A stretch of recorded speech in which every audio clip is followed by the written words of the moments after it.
Creating an enemy for a video game is a complex process from art creation to its behavior. You have to go through many trials and errors until it looks perfect. And so in this video, let's break down my workflow for creating enemies in video games. It all starts with the concept art for my game. And I have a rough idea. And I want to create an enemy that looks like a bee. And so first, I grab references from Google and Pinterest and drop them into PureRef. PureRef is a free software that helps keep track of your images. After gathering some images, I start creating a sketch.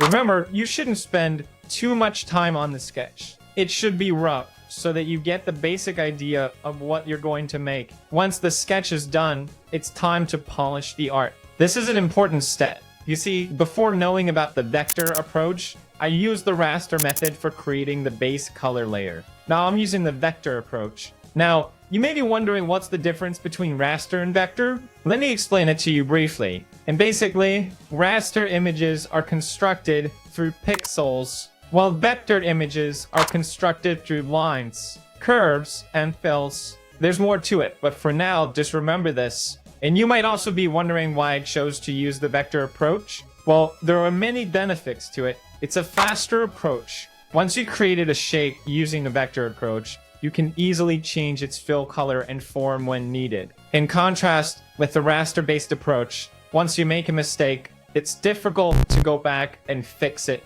As you can see, I can easily modify the shapes and colors.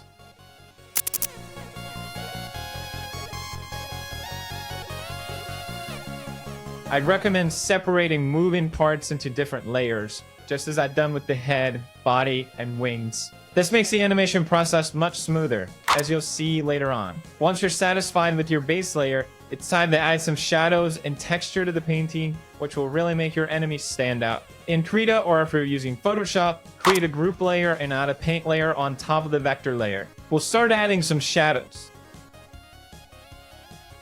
After adding shadows, it's time to add some texture. And for that, I downloaded this texture from Google and placed it below the shadow layer. As you can see, the structure of our painting is non-destructive. If we want to change something in the future, we can easily do that. This is an essential concept that I want all of you to understand. After creating the enemy, merge the group layers and export it as a PSB file. Then, I added some bones to our fly character and animated it in Unity. And now comes the complex part, creating behavior for the enemy. I want the enemy to fly around randomly and attack the player when detected. After numerous trials and errors, the enemy is behaving just the way I want. Here's the final result.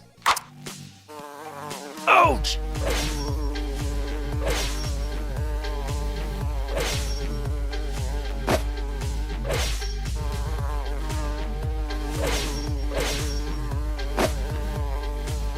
Ouch!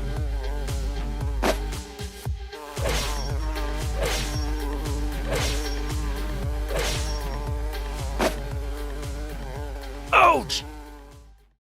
So this is my workflow for creating enemies. I hope you find it helpful. Don't forget to subscribe, and I'll see you in the next video.